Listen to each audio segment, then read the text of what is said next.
దేవుడు ఎంత నమ్మదగిన దేవుడో తెలుసా మీకు? తెలుసా అండి మీకు దేవుడు ఎంత నమ్మదగిన దేవుడో? అబ్రహాం గారి జీవితంలో చూస్తే అబ్రహాంకి దేవుడు జనములకు నిన్ను తండ్రిగా చేస్తానన్నాడు. ఈరోజు అబ్రహాం ఉన్నారండి? లేరు.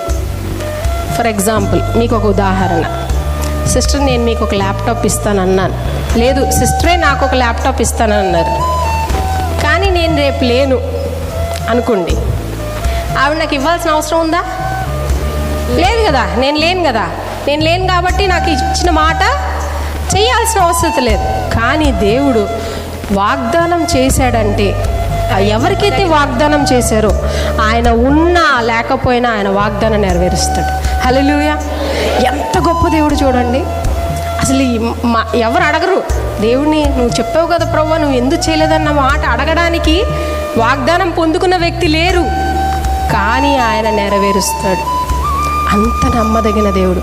ఈరోజు ఒకవేళ మీ జీవితంలో ఏదన్నా దేవుడు చెప్పి మీ జీవితంలో జరగకుండా మీరు విసిగిపోయి ఉన్నారా? పోనీ అలసిపోయి ఉన్నారా?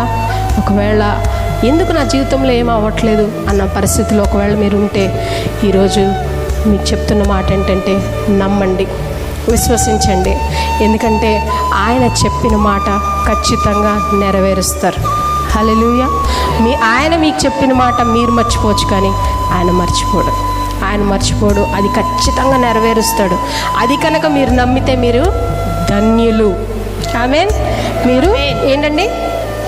ధన్యులు.